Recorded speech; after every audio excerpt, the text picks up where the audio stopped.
Minggu terakhir Julai 2026, kempen PRN Negeri Sembilan bermula.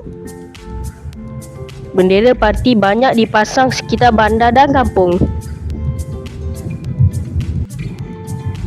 Semakin dekat hari mengundi, kempen diisi dengan ceramah dan aktiviti lain.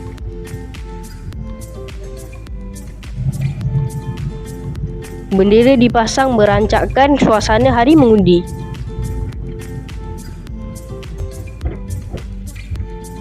Wah, di kemah dan warung pun ada dipasang bendera.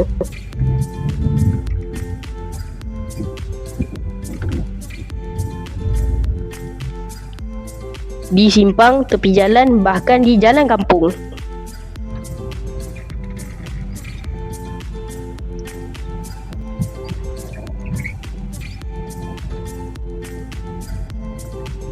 Ini perang bendera dah ni.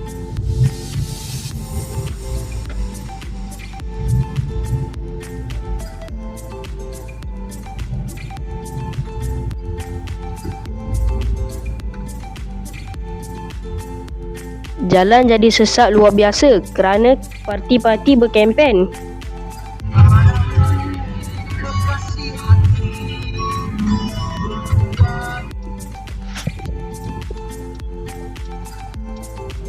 Jalan ke Kampung Sendayan. Di kampung pun bendera-bendera dipasang. Hari mengundi PRN Negeri Sembilan 1 Ogos 2026. Okey, yang ni Mami dah mengundi. Tapi Mami tak bagi tahu Mami mengundi apa. Mami kata rahsia.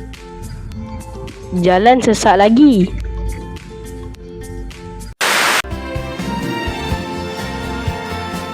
Kemenangan kepada BN dan PN.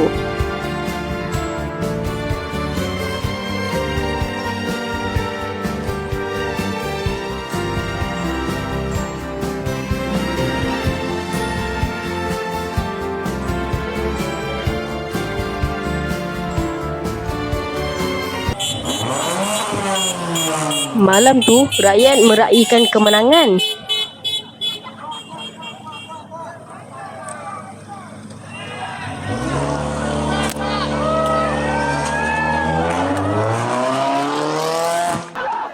Kuasa di tangan rakyat.